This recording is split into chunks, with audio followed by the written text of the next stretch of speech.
Imagine finding out the ruthless mafia boss whose table you just served has been secretly stalking you for 3 weeks. Evelyn is a desperate waitress, drowning in medical debt for her dying brother. She thought she was just a nobody, but Dante Moretti memorized her schedule, watched her lose weight, and knew exactly when she hit rock bottom. He didn't just swoop in to save her, he bought her $80,000 debt to own her. The acoustic signature of the strike severed the atmosphere with the violent precision of a gunshot, terminating the ambient music. We observe a classic display of unchecked pathological privilege. In the center of New York's elite feeding ground, the Obsidian, a trembling waitress, displayed the acute physiological trauma of a contusion blooming across her face. Above her loomed Vanessa Thorne, a subject whose material wealth vastly outweighed her empathy. Yet the room's collective terror focused entirely on Dante Moretti, a diagnosed megalomaniac narcissist known to enter rivals in liquid concrete. When the apex predator rose, he did not reach for a weapon, defying the established baseline of his violent behavioral profile. Instead, his subsequent action would entirely destabilize the city's psychological equilibrium.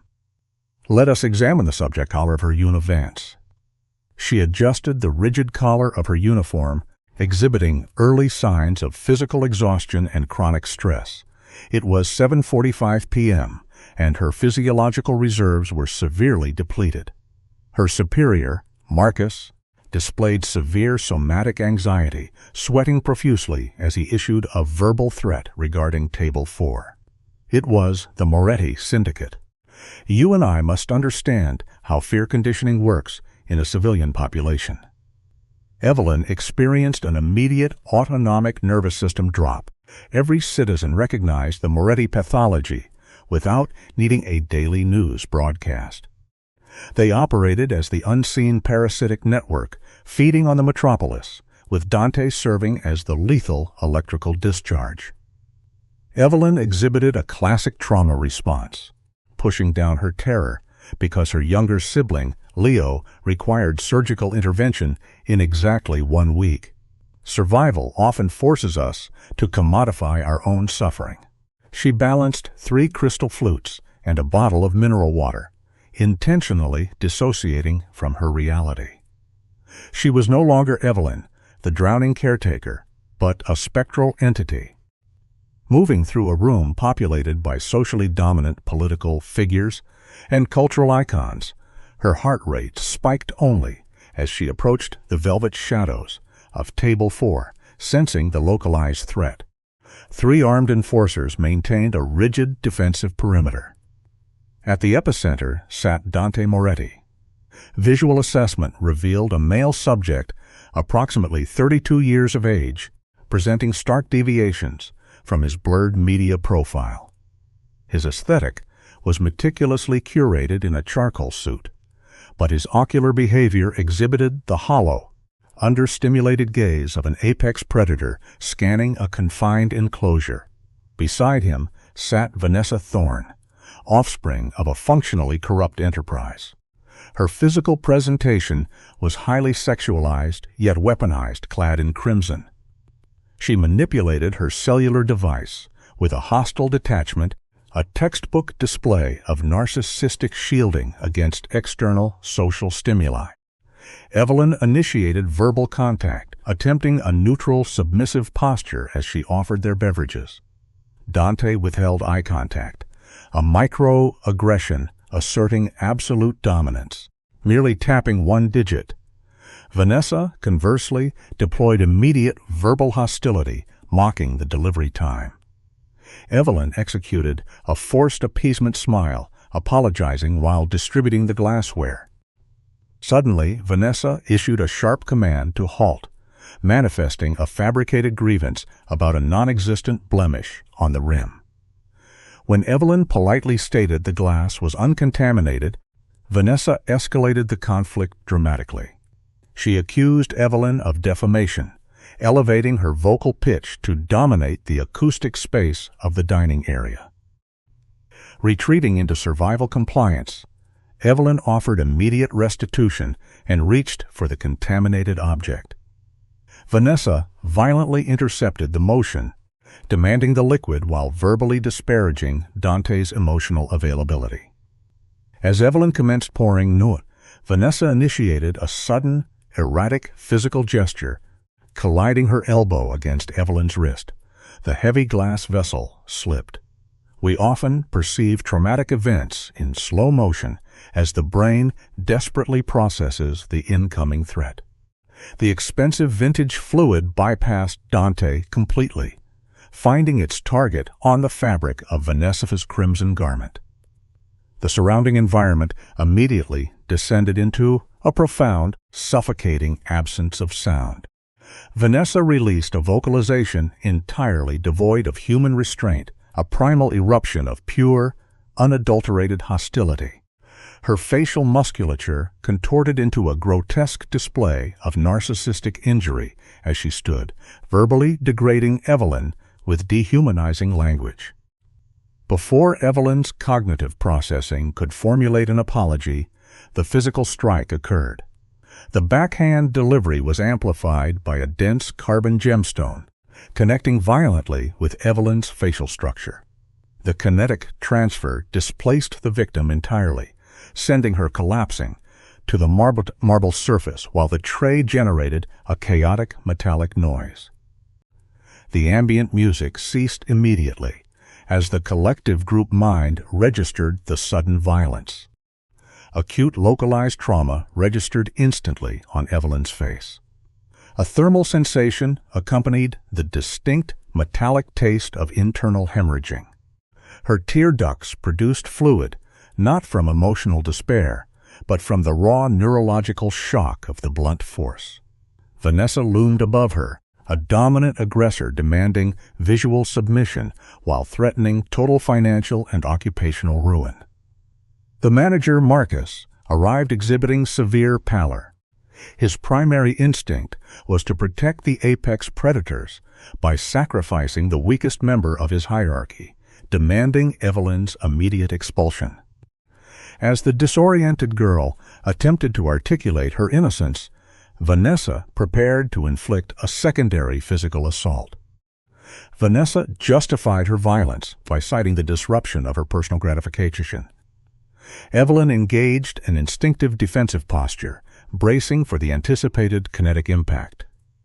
Yet, the strike was abruptly aborted. A heavily modulated baritone voice, projecting a quiet authority that entirely neutralized Vanessa's histrionics. You and I frequently observe that true power never needs to shout. Dante had engaged. He secured the aggressor's wrist merely centimeters from Evelyn's traumatized tissue. The physical restraint appeared casual, but it paralyzed the female subject completely. Vanessa demanded release. Dante ignored her rationalization entirely, shifting his visual focus downward.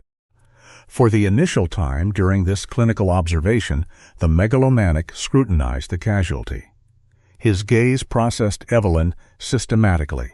The disheveled presentation, the involuntary muscular tremors indicating severe distress, and the lacerated contusion where the jewelry had breached her epidermis. A subtle micro-expression registered on Dante's face.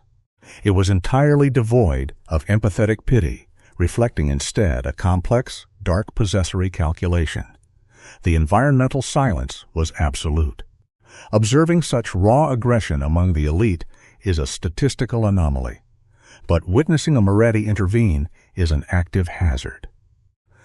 Dante finally discarded Vanessa's appendage with the mechanical indifference of dropping refuse. He issued a verbal directive to Vanessa with a deceptively soft volume, followed immediately by a sharp, dominant reinforcement that demanded absolute compliance. The psychological subjugation was instantaneous. Vanessa collapsed into her seat, displaying severe vasodilation in her facial tissue. Dante circled the perimeter, moving with the terrifying biomechanical fluidity of an apex hunter. He halted before the kneeling victim. The managerial subject, Marcus, was experiencing visible tremors, desperately offering to discard the traumatized worker to appease the syndicate leader. Dante slowly calibrated his attention toward the manager, coldly questioning if the man had empirically witnessed any such assault. The manager's cognitive processing failed under the interrogation. Dante provided the factual narrative, stating he observed an accidental fluid discharge, followed by a deliberate act of physical battery. This clinical reframing of the event sent a shockwave of realizations. Dante presented his hand to Evelyn. From a psychiatric standpoint, this is the precise moment a trauma bond initiates. She evaluated his offered palm, her amygdala warning that this was a manipulative trap, yet his visual presentation lacked anger, projecting intense curiosity instead. She surrendered her trembling fingers to his grip. Cataloging her physical frailty and frail scent, Evelyn compelled herself to endure direct visual contact. His irises presented a complex genetic mutation of gray and gold pigmentation. Elevating his physical intrusion, Dante utilized his thumb to alter the angle of her jawline. The tactile stimulation triggers a sharp intake of oxygen from the subject. He clinically diagnosed the slow hemorrhagic flow from her facial laceration. When he stated the obvious biological fact, her conditioned response was to minimize her own suffering and focus on environmental restoration. He commanded her to ignore the hazardous debris. He then pivoted toward his designated partner, who was silently projecting immense hostility. Vanessa demanded an explanation for his behavior. She questioned his physical contact with the working-class specimen.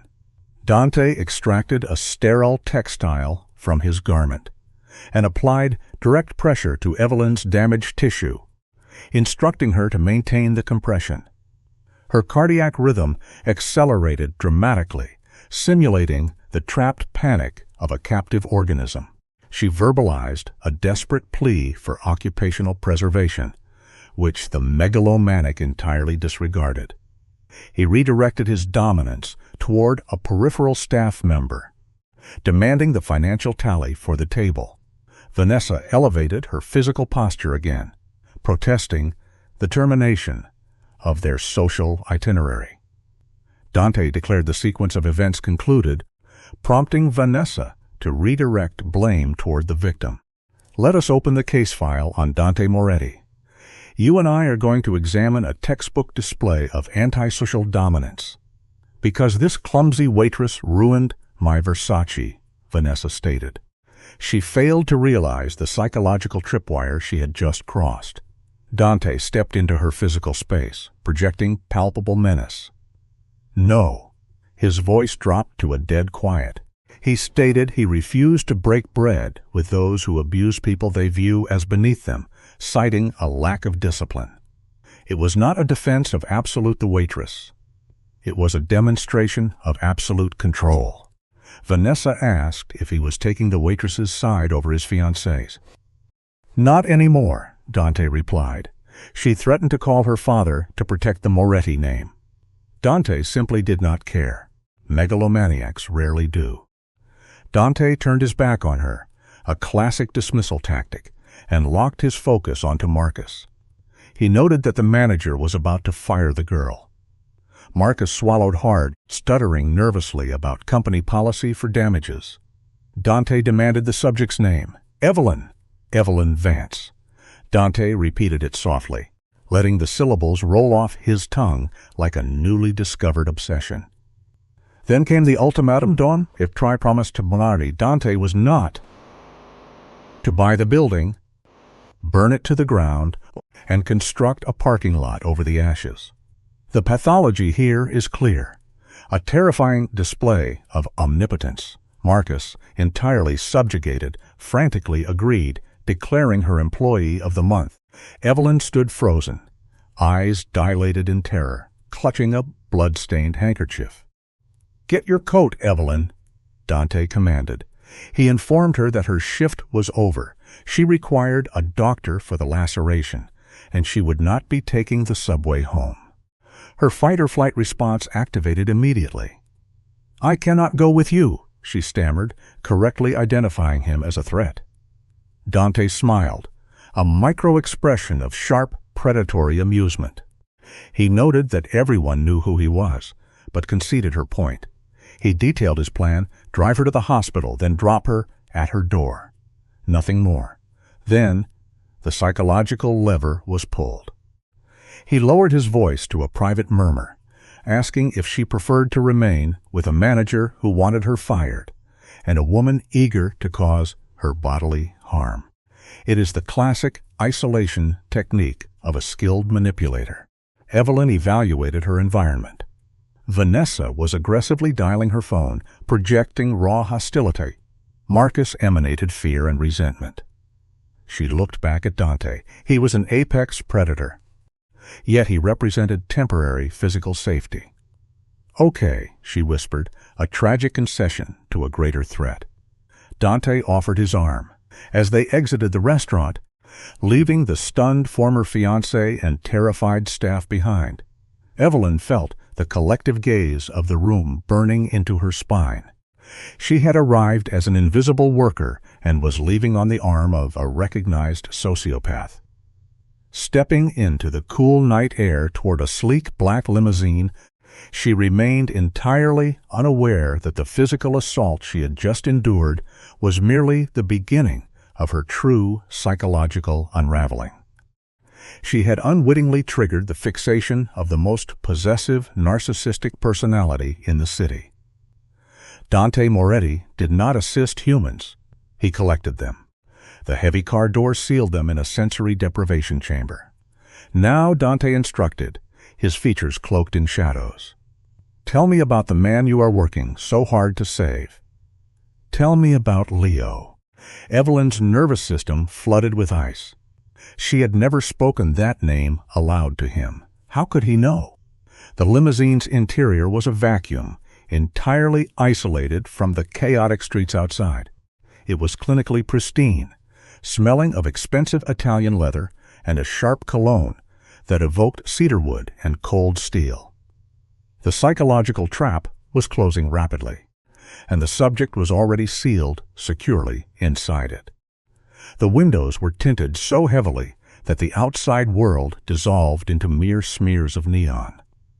Evelyn pressed her spine against the opposite door, her captor seeking maximum physical distance from her captor. Her heart hammered against her ribs in a textbook panic response. "Tell me about Leo."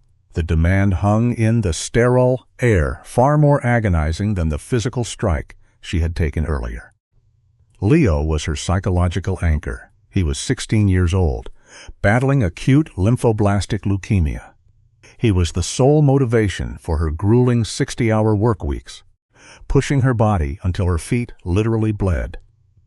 She had strictly compartmentalized this trauma, hiding it from her manager and her peers. The intrusion of this dominant force into her most guarded reality was devastating. How? Evelyn's voice fractured under the stress. She desperately cleared her throat, trying to sum the defensive armor she relied on during late-night shifts. "How do you know that name?" Dante employed a classic delay tactic to assert dominance. He slowly reached for a crystal decanter in the polished console, pouring amber liquid into a heavy glass.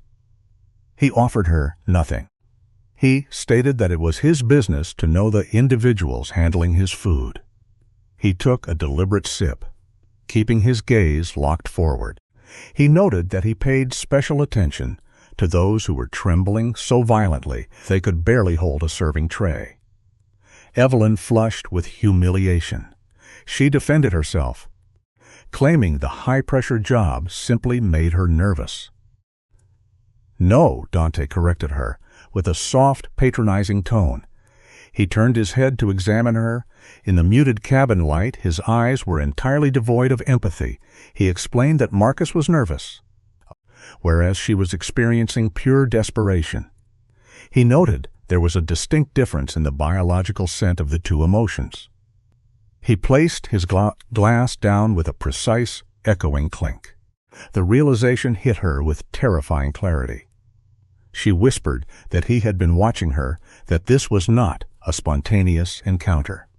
Dante reframed his stalking as a mere survival mechanism. He crossed his legs, detailing how he first observed her 3 weeks prior. He cataloged her dark circles, her steady weight loss, and her obsessive habit of checking her phone every 4 minutes. Evelyn instinctively clutched the phone in her apron, her only tether to the medical staff keeping her brother alive. "You are invasive," she snapped, her acute terror momentarily converting into defensive anger. She insisted he had no right to look into her life. Dante remained entirely unbothered. Narcissists rarely register the righteous anger of their subjects. He calmly stated that rights are merely illusions for those unable to enforce their will. He then unleashed the gathered intelligence. Evelyn Vance, age 24, guardian of Leo, age 16, residing in a substandard Queens apartment, 2 months delinquent on rent, and drowning in $80,000 of uncovered medical debt. Each clinical fact functioned as a calculated strike to her fragile psyche. You and I must recognize what is happening here, the systematic dismantling of a subject's boundaries. Her reality was violently exposed. She felt psychologically stripped, weeping hot. Rapid tears that stung the open wound on her cheek. "What do you want from me?" she choked out. She asked if this psychological torture was simply a sick game for the wealthy elite. Dante slowly reached into his tailored jacket. Evelyn flinched, her conditioned trauma anticipating a weapon. Instead, he produced a fresh silk handkerchief. He leaned across the leather seat, closing the physical gap. The sudden proximity was suffocating, his body heat invading her limited space. But he did not hand the cloth to her. To do so would surrender control. He maintained the upper hand entirely. He deliberately dabbed the moisture from her face, navigating around her laceration with unsettling precision. This touch generates cognitive dissonance in the victim. It is intensely possessive, yet deceptively gentle. Dante murmured that his former fiancée was merely a child throwing tantrums and was now entirely irrelevant. "You are not," he stated. She whispered a plea to understand her own relevance. Dante's voice dropped to a low frequency that vibrated through the seating. He declared that he despised wasted potential and abhorred watching valuable assets crushed by burdens. Leaving her never meant to carry, he abruptly her nervous system humming. He abruptly announced their arrival at the hospital, shifting the environment once again to keep her off balance. He casually mentioned that Dr. Aris was the premier plastic surgeon in the city, guaranteeing no scar would remain. Evelyn blinked, experiencing acute mental whiplash. She insisted it was merely a scratch, requiring a simple butterfly bandage. Dante coldly dismissed her assessment. She handled his champagne. Therefore, her physical appearance was an extension of his presentation. He refused to let her face be marred by another's incompetence. The vehicle decelerated. They were not approaching the chaotic public emergency room she was accustomed to. They descended into a private, aggressively illuminated underground garage. The sudden harsh lighting shocked her system after the dark intimacy of the cabin. The car halted. The driver instantly materialized to open the door. Dante extended his hand. It was not a polite request. It was an absolute directive. As her fingers met his, the power dynamics solidified. She experienced the sickening realization that she had traded the crushing pressure of poverty for a dangerous psychological cage. There is a profound lesson here. When we are desperate, when we are taught, we often accept rescue from the very monsters who intend to consume us. The private medical center felt less like a hospital and more like a luxury hotel lobby, masked by a faint antiseptic odor. There was no suffering visible here, no wailing infants, no crowded waiting areas. The moment Dante crossed the threshold with Evelyn in his grip, the very atmospheric pressure of the building seemed to submit to his absolute authority. You can always measure a narcissist's power by the physical reactions of the people in their orbit.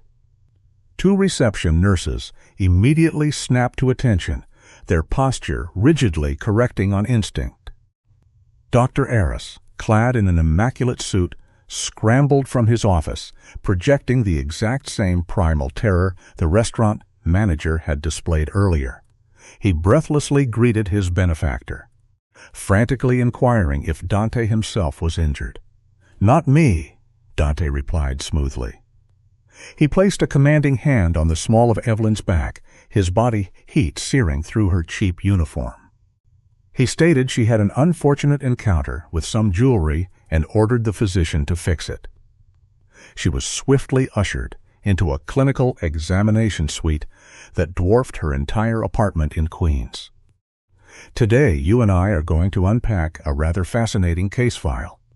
We begin in a mahogany-paneled room, sterile yet opulent. For 20 minutes, the young woman, Evelyn, sits on a plush examination table. Dr. Iris treats her like fragile glass, cleaning her wound with clinical precision, murmuring soft apologies at her slightest flinch. He applies a seamless medical adhesive. Yet, the true focal point is Dante, standing perfectly still in the corner. He does not pace, he does not check his phone, he merely observes. A classic behavioral marker of the megalomaniac narcissist. He studies the doctor's hands and Evelyn's anxious fidgeting. His silence dominates the room, a calculated weight designed to establish absolute control over his new subject. Notice the dynamic here. It is a psychological weighing and measuring. The physician hands Evelyn a silver tube of ointment, instructing her to apply it twice daily. He assures her the scar will vanish within a week. When he asks Dante if he should bill the usual account, Dante agrees, but adds a masterstroke of manipulation, a generous donation to the pediatric wing in Evelyn's name. She is stunned, protesting the unnecessary charity. Dante entirely ignores her, signaling their departure. In the limousine, her baseline fear metastasizes into a suffocating sense of debt. This is the very foundation of Stockholm Syndrome, where the captor creates an overwhelming psychological obligation, binding the victim's gratitude entirely to their own trauma. Let us look at this piece by piece, shall we? He had preserved her employment, defended her publicly, secured a private surgeon, and attached a philanthropic donation to her name. In Evelyn's precarious reality, altruism is a myth. Every favor is a transactional debt waiting to be collected.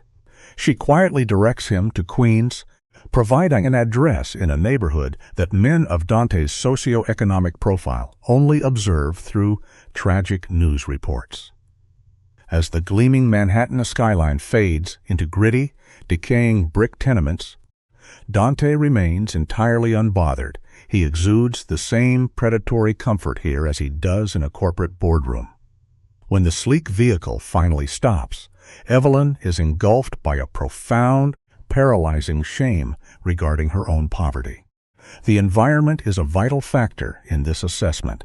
It is a 4-story walk-up building with peeling brown paint and a perpetually broken front door.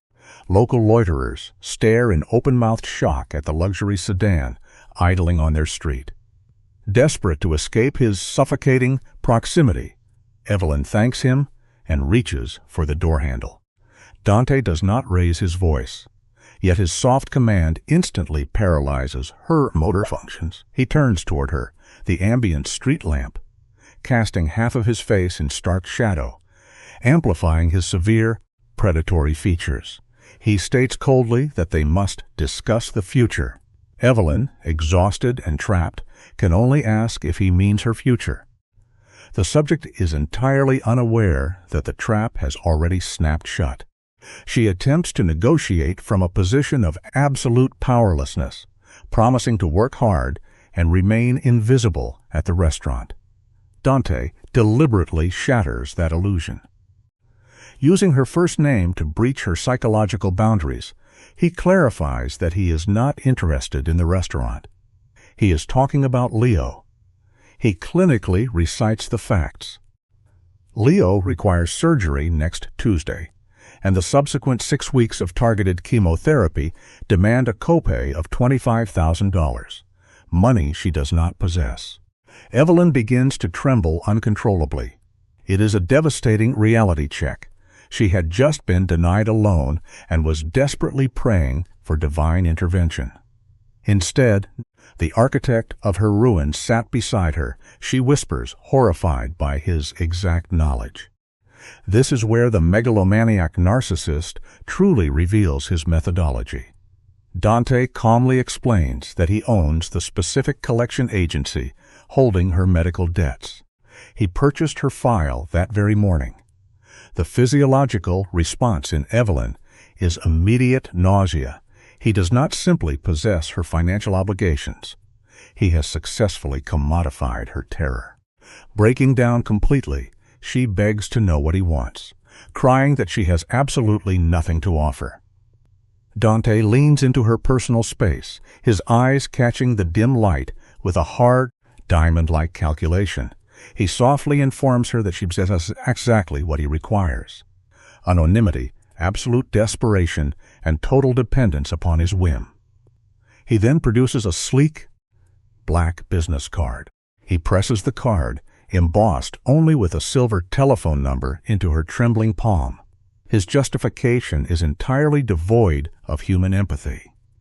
He explains that his previous companion, Vanessa, was a strategic error whose public outburst made him appear weak and undisciplined. He requires an immediate replacement who fundamentally understands obedience and the high stakes involved. Evelyn stares at the card, her cognitive processing overwhelmed by the magnitude of his demands. Dante outlines the protocol. A car will retrieve her tomorrow morning at 9 o'clock. They will formalize the terms of her employment at his office, and not as a waitress. Then he drops the ultimate psychological anchor. He will pay for all of her brother's medical procedures. The conditions are total subsumption of her identity. In exchange for her brother's life, she will belong to him for exactly 1 year. She must execute his commands without question, wear what he dictates, and stand where she is placed. Revulsion warring with sheer desperation, she asks if he expects her to be a mistress. Dante releases a dark, humorless laugh, dismissing the concept as far too messy. He requires her to act as his fiancée. Left alone, Evelyn watches the red tail lights of the limousine bleed into the heavy Queens traffic. She stands rooted on the cracked pavement in her worn shoes, gripping the black card until its sharp edges cut into her skin. The distant wail of sirens underscores the sheer magnitude of her newly compromised reality. The external environment is chaotic. The heavy bass of a passing vehicle shakes the nearby windows. But internally, Evelyn is trapped in a terrified, echoing silence. The title of Fiancée feels like ash in her mouth. This is no romantic overture. It is a hostile, calculated business acquisition.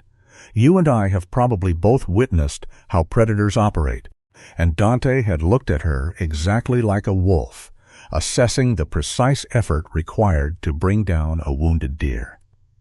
She turns and pushes through the heavy doors of her decaying building. The narrow corridor reeks of boiled cabbage and stale cigarettes. Beneath a flickering fluorescent bulb, she drags her exhausted body up 3 flights of stairs, dreading what awaits inside apartment 3B. Upon entering, a wet, rattling cough immediately scrapes against the thin walls. Evelyn drops her belongings and hurries to the second bedroom. We see the source of her vulnerability, Leo. He sits hunched over a plastic bucket. Though 16 years old, the brutal ravages of illness make him appear no older than 12. His skin is the fragile texture of parchment, so translucent that a map of blue veins is clearly visible. The aggressive chemotherapy has already claimed his hair, and now the leukemia is systematically destroying his will to live. Gasping for air, he notes her late arrival. Evelyn forcibly constructs a warm smile, masking the sheer panic threatening to suffocate her. She sits gently on the mattress, attributing her delay to a busy shift. He presses her about the tip money, his large eyes wide with an anticipatory fear. The boy is acutely aware of the mounting financial crisis and the constant barrage of collection notices. The psychological burden of his own survival is crushing him far faster than the cancer itself. Evelyn lies seamlessly, assuring him she made plenty of cash. Her gaze drifts to the nightstand, noting an empty bottle of anti-nausea medication beside an unfilled prescription slip. A slip that required $40 she simply did not have. Exhausted by the minimal exertion, Leo falls back against his pillows, his breathing dangerously shallow. He admits his profound fatigue. As she comforts him, he softly reveals that the oncologist had telephoned earlier that afternoon. The trauma compounds as Leo mentions hearing their mother speaking to the physician before she left. Evelyn stiffens defensively. Their mother had abandoned them 6 months prior, entirely unable to withstand the relentless psychological pressure of the illness.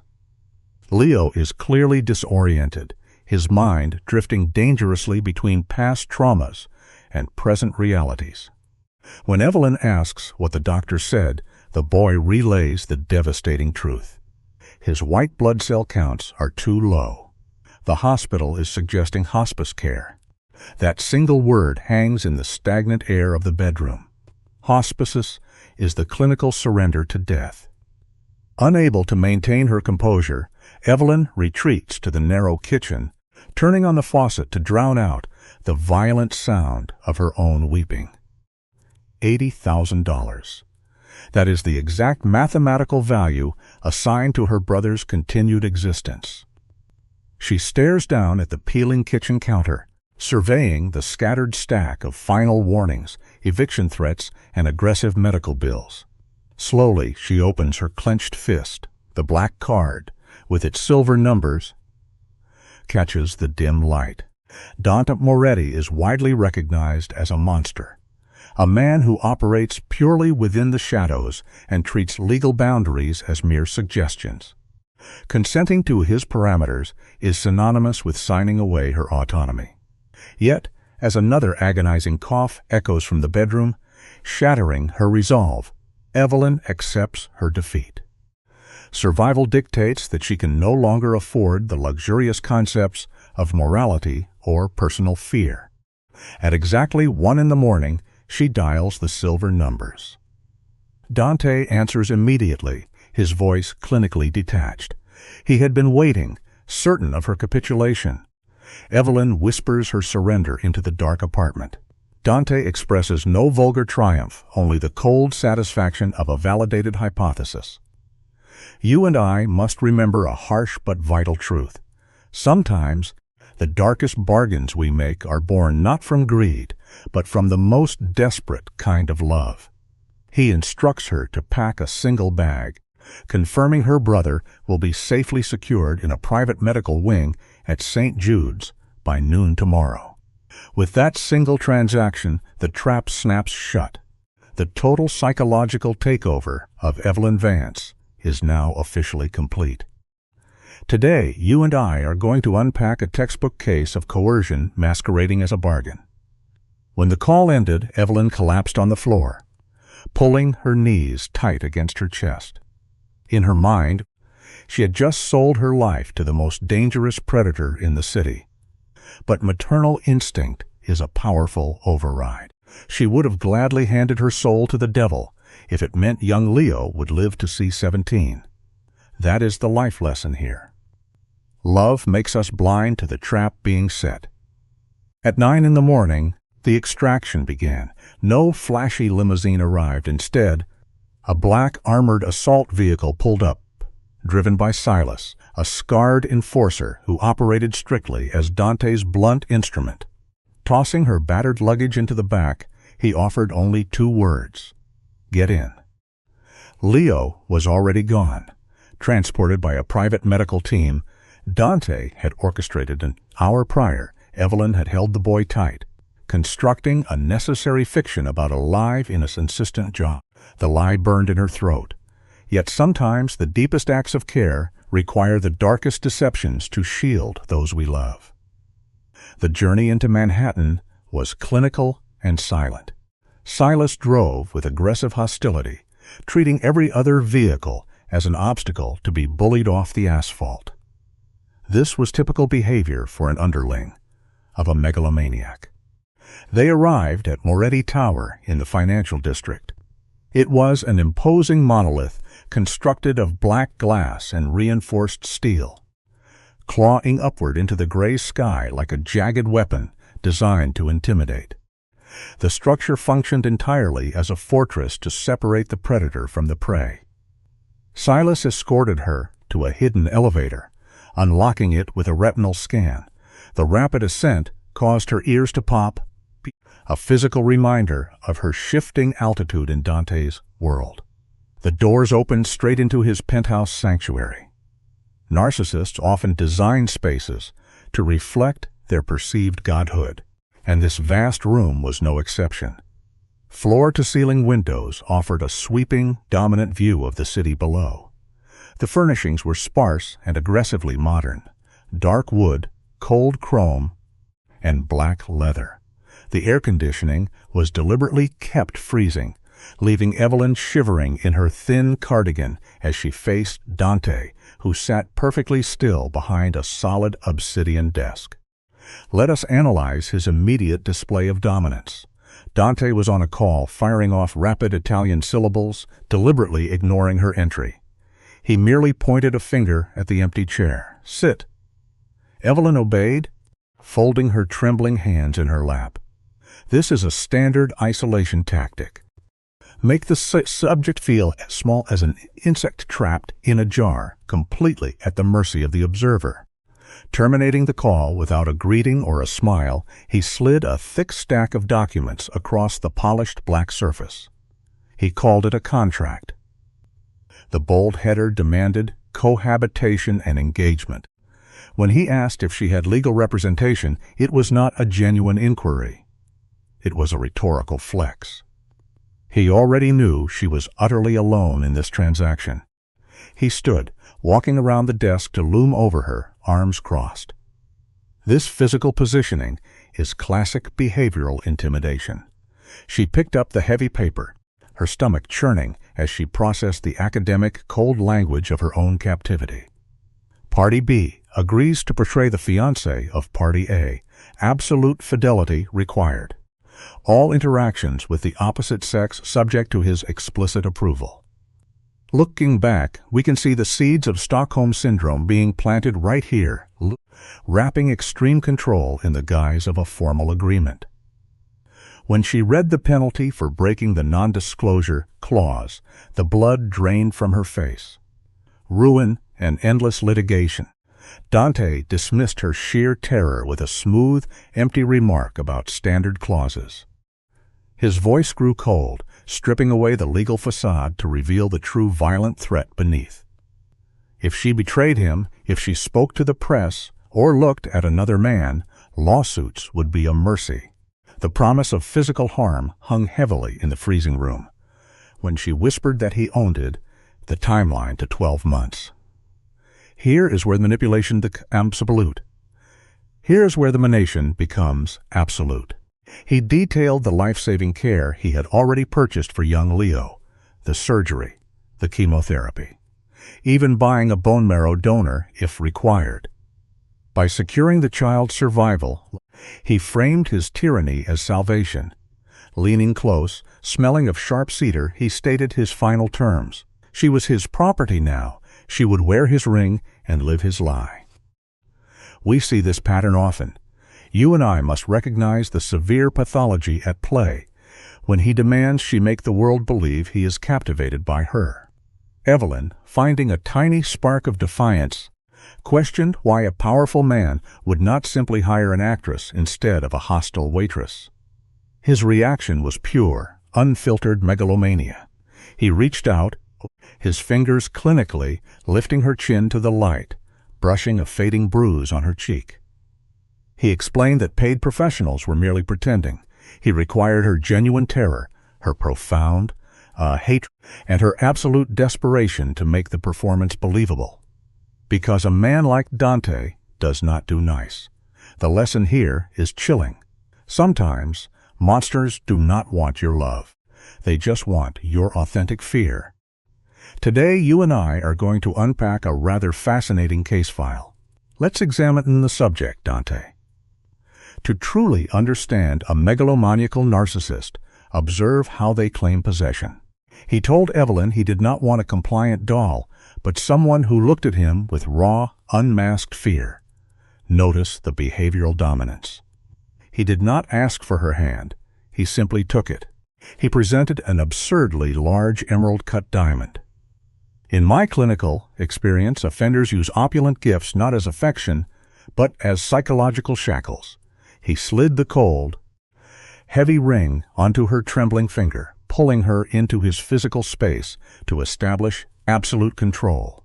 A simple truth we can draw from this is that genuine love never begins with a demand for your submission. Rule number 1, he whispered. Dante continued his systemic isolation of the victim. We are never seen apart in public, he stated, followed by rule number 2, forbidding her to question his authority. He brushed his lips against her ear, stripping away her identity entirely. She was no longer Evelyn Vance, the waitress. She was Evelyn Moretti, and, therefore, a prime target, by telling her that running would mean a brutal death by his enemies. He positioned himself as both captor and savior. This is the seed of Stockholm Syndrome. There is a stark life lesson buried in this manipulation. Never let anyone convince you that their cage is the only safe place in the world. Welcome to the family, he whispered into her terrified eyes just as the elevator doors chimed open. Dante, we have a problem. A frantic man with a blood-stained shirt burst into the room, babbling about a rival attack on a Bronx warehouse. I have analyzed men like Dante for decades, and their physical control is terrifying. His expression remained completely static, yet the room's temperature seemed to plummet 10 degrees. Instead of reacting to the bloody messenger, Dante kept his focus was locked exclusively on Evelyn. He calmly summoned his driver, Silas. Notice the clinical detachment as he ordered his new fiancée locked in the master suite under heavy guard. He exhibited absolutely zero empathy for her rising panic.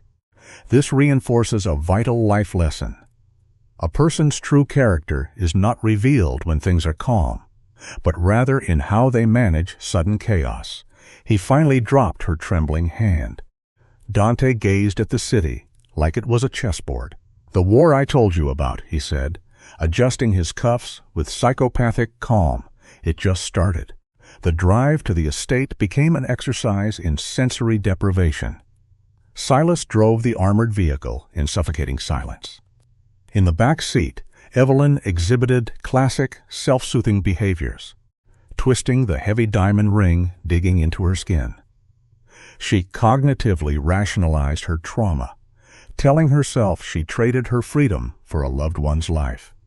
This transactional thinking teaches us a profound life lesson about sacrifice. We often make desperate choices to save others, only to realize much later the true personal cost we must pay. As the adrenaline finally drained away, a cold fog of dread settled over her. As the vehicle pushed north into the hills of the Hudson Valley, the physical isolation deepened. Houses grew sparse, replaced by an unforgiving wilderness. They arrived at massive wrought iron gates, 20 feet high and crowned with lethal spikes. Following a biometric scan, the gates groaned open.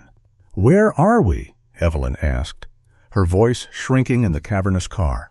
Silas grunted that it was the fortress. The sprawling gray stone mansion that came into view resembled a Gothic cathedral completely stripped of its mercy. Architecturally, it was meant to intimidate. A simple life lesson applies here. The thicker the walls a man builds to keep the world out, the more terrified he is of losing control within. This was not a home. It was a high-security containment facility. Let's observe the environment she was entering. Despite the grand turrets, the structure projected zero warmth. Harsh floodlights slashed through the gloom, illuminating armed guards patrolling with assault rifles and German shepherds on tight leashes. Silas ordered her inside quickly, stating the boss did not like her exposed. This is extreme resource guarding. As she stepped out, the freezing air hit her lungs. Waiting at the oak doors was an older woman whose eyes coldly processed every detail. A clear life lesson presents itself here. Sometimes the most dangerous prisons are the ones perfectly disguised as palaces.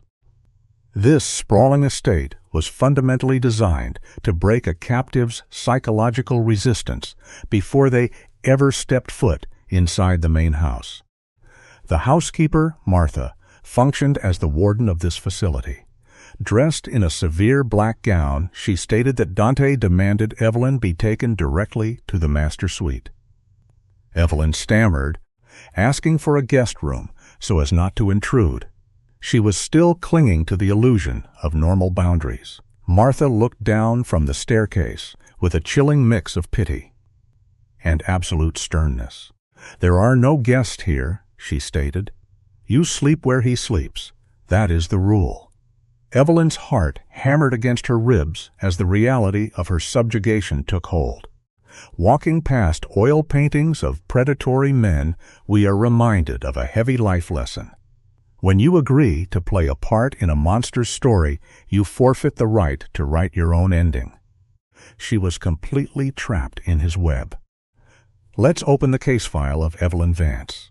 Today, you and I are going to unpack this psychological descent together. The incident begins when Martha, an enabler within the syndicate, escorts Evelyn through a set of heavy double doors. The instructions are delivered with clinical precision. Remain in the room, dinner will be provided, and stepping outside will trigger a total biometric lockdown. Evelyn breathes a quiet affirmation as the heavy deadbolt slides into place with a definitive mechanical click. She is officially a captive. Turning to survey her containment zone, the architecture itself is designed for psychological intimidation. A massive stone hearth casts volatile, dancing shadows across the mahogany furniture and black silk sheets. It is an environment built to enforce isolation and absolute vulnerability. The olfactory triggers in the room were pervasive: cedarwood, rain, and the aroma of expensive tobacco. Scent is tied to the amygdala, cementing Dante Moretti's dominance over her sensory environment. Pressing her hand against the cold glass, Evelyn observed armed guards patrolling the misty perimeter. She recognized her exact position: a hostage awaiting the predator's return. She refused the provided nourishment, a common subconscious rebellion against a captor. Sitting defensively, with her knees pulled to her chest, she waited. At precisely 2 a.m, the heavy lock disengaged. Evelyn's nervous system spiked as the door swung open. Dante Moretti entered, stripped of his immaculate morning facade, radiating a volatile, dangerous energy. His appearance indicated a severe physical altercation. He wore a dark shirt with rolled sleeves, his tie loose, hair damp with sweat and rain. But the focal point of the visual trauma was the blood. A dark, rapidly expanding stain saturated the crude bandage, wrapped around his left forearm, complementing his bruised, raw knuckles. He paused, his chest heaving, emitting the jagged, hyper-aroused energy of a man freshly extracted from a combat zone. "You are awake," he noted, his vocal cords strained. "You are bleeding." Evelyn responded, involuntarily rising to her feet. This is a critical pivot, her ingrained caregiving trauma. Years spent tending to her chronically ill brother, Leo, overrode her instinct for self-preservation. The brain defaults to familiar conditioning during extreme stress. "It is nothing," Dante deflected, attempting to bypass her toward the washroom. Evelyn's response was immediate and clinical. "That is not a scratch, Dante. It is soaking through the bandage."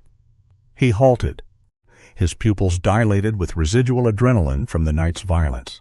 "And what do you care?" he challenged, projecting his own paranoia. "You got what you wanted. Leo is safe. You are in a mansion. Go to sleep." As he spoke, his equilibrium failed, and he swayed. Acting entirely on conditioned reflex, Evelyn crossed the spatial divide and anchored his uninjured arm. The mob boss flinched, his musculature tightening like coiled steel under her fingers, yet he permitted the contact. "Sit down," she commanded, her tone suddenly devoid of fear, operating purely from the authoritative locus of a caretaker. "Let's pause here and look at this piece by piece, shall we? I have been changing Leo's dressings for 2 years. I know how to handle a wound," she stated. "Sit." Dante scrutinized her, assessing for deception. Finding none, his defensive posture fractured just enough to allow compliance. He lowered himself onto the mattress, masking a wince. Evelyn retrieved a medical kit, intentionally placing herself in a highly vulnerable physical position, kneeling directly between his legs. "This is going to sting," she murmured softly, removing the saturated gauze to reveal an ugly, elongated laceration from a blade. During the antiseptic application, Dante exhibited absolute pain tolerance. He did not vocalize. He did not monitor the injury. Instead, his entire focus narrowed singularly and obsessively onto her face. He meticulously observed her micro-expressions, the furrowed brow, the methodical efficiency of her hands. "Why are you doing this?" he asked. The aggressive paranoia had evaporated, replaced by genuine, sociopathic curiosity regarding her psychological makeup. "Most people would let me bleed out." Evelyn remained detached. "I am not most people, and I do not like blood on the silk sheets. It is impossible to extract." This elicited a dry, abrupt laugh from the kingpin, a rare display of unfiltered humanity. "There," she declared, finalizing the temporary dressing. "It requires sutures, but that will suffice for tonight." However, as she attempted to retreat and reestablish physical boundaries, his hand shot forward with predatory speed, locking around her wrist like a vice. The atmospheric pressure in the room inverted instantly. Her clinical boundary was shattered, replaced by the suffocating psychological weight of his dominance. He pulled her flush against him, forcing her into an inescapable proximity where she could feel his elevated core temperature. "You are a strange creature, Evelyn," he murmured, his thumb deliberately tracing her radial pulse to monitor her terror. "You fear me, yet you tend to my wounds. I am fulfilling my contract." She deflected. "You keep Leo alive. I play the part." Dante's gaze dropped to her mouth, a classic technique to induce cognitive dissonance in a captive. "Do you know why you are here tonight? Why security is maximized?" His tone grew lethal. "Because of the Russian syndicate." "Because there is a traitor," Dante confided, utilizing the trauma bond technique of shared secrets. "Someone within my inner circle supplied them with the warehouse coordinates." Evelyn's autonomic nervous system triggered a severe chill. Dante tightened his grip, enforcing his physical superiority. "It means I cannot trust my guards, my drivers, or my captains." He rose slowly, using his height to completely dwarf her. "The only individual in this compound I am certain is not the informant, is you." When she questioned this logic, he delivered the ultimate psychological blow. Because you despise this world, and because I control the only variable you value, your brother. He abruptly extinguished the light, severing her visual orientation and leaving them illuminated only by the dying embers. "Get in the bed," he instructed. Panic flooded her prefrontal cortex.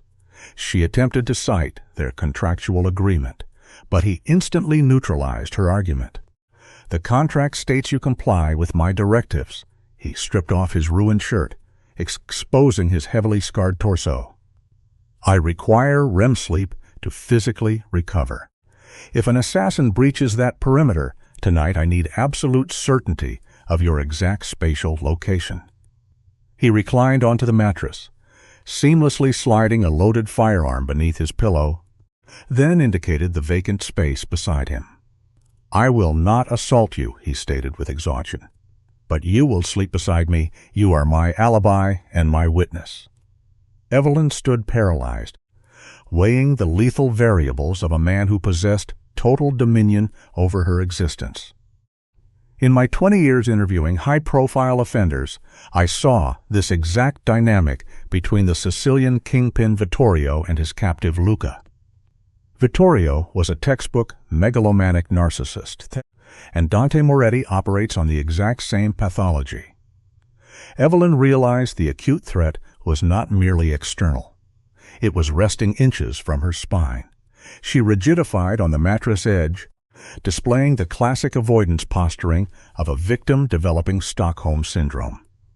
"Good night," the monster murmured into the darkness. She remained silent, her nervous system completely dysregulated, entirely unaware that in the hallway, an operative was already monitoring their door. The informant was inside the perimeter. Dante had just initiated a psychological war, and Evelyn was the human bait placed directly in the crossfire. You and I are going to look at this together and decide what happens next. The human mind is remarkably fragile when subjected to sustained terror, and Evelyn is currently standing at the precipice of full-blown Stockholm Syndrome. Will she maintain her locus of control, or will the trauma bond override her survival instincts? If you find this psychological dissection fascinating, ensure you engage with this case file by liking and subscribing. We will be analyzing the next phase of Moretti's manipulation very soon. The variables are shifting, the traitor is actively maneuvering, and the impending cognitive dissonance will be catastrophic. Do you believe the narcissist is genuinely protecting her, or simply weaponizing her existence? Document your clinical assessment below, and prepare for the next evaluation. I would say this story has a powerful dramatic structure, a strong emotional hook, and many themes that can be turned into meaningful educational commentary. The story begins with a public act of humiliation. Vanessa Thorne slaps Evelyn Vance, a poor waitress in the middle of an elite restaurant. But the moment becomes more than a scene of cruelty. It exposes class arrogance, abuse of power, emotional desperation, and the dangerous price of survival. Beneath the Mafia romance tension, the story teaches important lessons about dignity, sacrifice, power, protection, and moral boundaries. The first lesson from the story is that wealth and status do not give anyone the right to disrespect others. Vanessa's behavior shows the ugly side of entitlement. Because she is rich, beautiful, and socially connected, she believes she can humiliate a waitress without consequence. She treats Evelyn not as a human being, but as an object beneath her. This is a very important educational message for viewers. A person's true character is not shown by how they treat the powerful, but by how they treat people who serve them. Kindness toward those with less power is one of the clearest signs of real class. The second lesson is about dignity under pressure. Evelyn is poor, overworked, and desperate. She needs the job because her younger brother Leo is sick and needs expensive treatment. When Vanessa slaps her, Evelyn is frightened and humiliated, but she does not become cruel in return. She tries to explain the truth, protect her job, and survive the moment. Her strength is quiet but real. This teaches that dignity is not always dramatic. Sometimes dignity is simply continuing to stand, speak the truth, and refuse to let someone else's cruelty define who you are. The third lesson is about bystanders and moral courage. In the restaurant, many wealthy and powerful people witness the slap. The room goes silent, but silence alone does not protect the victim. Dante Moretti is the one who intervenes. Although he is a dangerous man, his response to Vanessa reveals a moral line. He refuses to accept the abuse of someone considered beneath them. His statement that he does not break bread with people who abuse the weak is one of the most meaningful moments in the story. It teaches viewers that if we have power and see injustice, we should not remain neutral. Silence can become permission. The fourth lesson is that desperation can make people vulnerable to dangerous choices. Evelyn accepts Dante's offer not because she wants luxury or power, but because her brother's life depends on it. She is drowning in medical debt, facing eviction, and terrified of losing Leo. Dante understands this and uses it. This creates a morally complicated situation. On one hand, he saves Leo's life by paying for surgery and treatment. On the other hand, he turns Evelyn's desperation into a contract that limits her freedom. The educational lesson is clear. When people lack money, healthcare, and support, they can be pushed into choices that are not truly free. The fifth lesson is about the difference between rescue and ownership. Dante defends Evelyn, protects her job, takes her to a private doctor, and pays for Leo's treatment. These actions seem protective, but he also investigates her private life, buys her debt, demands that she become his fiancée, controls where she lives, and sets strict rules. This contrast is important. Help becomes dangerous when it removes someone's agency. True help should restore a person's freedom, not replace one form of helplessness with another. A YouTube narrator should make this clear. Protection is meaningful only when it respects the person being protected. The sixth lesson is that love and power should never be confused. Dante is drawn to Evelyn because she is real, desperate, and emotionally honest. He says he does not want an actress or a fake smiling doll, but his attraction is mixed with control. He wants her obedience, her presence, and her dependence. This creates tension, but it also raises an educational question. Can a relationship be healthy when one person holds all the power? The answer, in real life, is that love requires equality, respect, and consent. A relationship based only on fear, debt, or obligation cannot be called true love until the person has the freedom to choose. Another strong lesson is that caring for others can come at a high emotional cost. Evelyn has become Leo's protector, almost like a parent. She works until exhaustion, hides her pain, and carries the fear of his illness alone. Her sacrifice is admirable, but also heartbreaking. The story reminds viewers that caregivers often suffer silently. People who care for sick family members need support, compassion, and resources. No one should have to sell their freedom to save someone they love. From a YouTube content perspective, this story is very effective. The opening scene is dramatic and instantly engaging. A rich woman slaps a waitress in front of a feared mafia boss. This creates anger, curiosity, and emotional investment. Viewers immediately want justice for Evelyn and want to know how Dante will respond. The story also uses strong contrasts: poverty versus wealth, cruelty versus protection, fear versus attraction, illness versus power, and public humiliation versus private negotiation. These contrasts are excellent for audience retention. However, if the goal is to make the video educational and meaningful, the commentary should not romanticize the dangerous parts too much. Dante's protection is compelling in fiction, but his control over Evelyn's life should be examined critically. The narrator can say, Dante may save Evelyn from Vanessa, but he also places her in another kind of danger. This gives the story more depth and helps viewers understand that not every rescue is pure, and not every protector is safe. Evelyn is a strong main character because her motivation is deeply human. She is not chasing status. She is trying to save her brother. This makes her sympathetic and emotionally powerful. Her journey is about survival, but also about the risk of losing herself in the process. The key question for her character is not only whether Leo will live, but whether Evelyn can protect her own identity while entering Dante's dangerous world. Dante is also a compelling character because he is not simply a villain or a hero. He has a sense of justice, but he is also controlling. He protects Evelyn, but also uses her. He can be gentle with her wound, yet ruthless in his contract. This complexity makes him interesting for storytelling.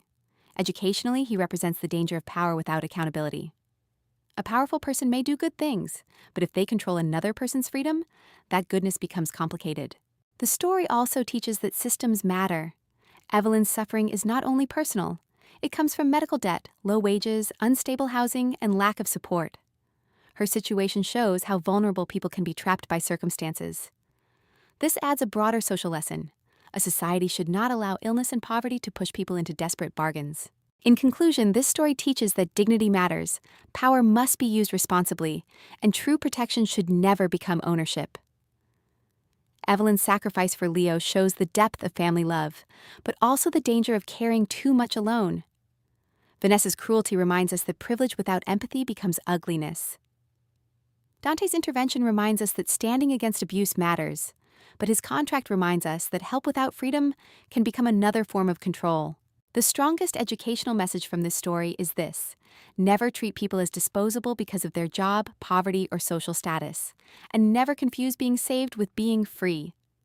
Real love, real protection, and real respect must give a person more dignity, more choice, and more power over their own life.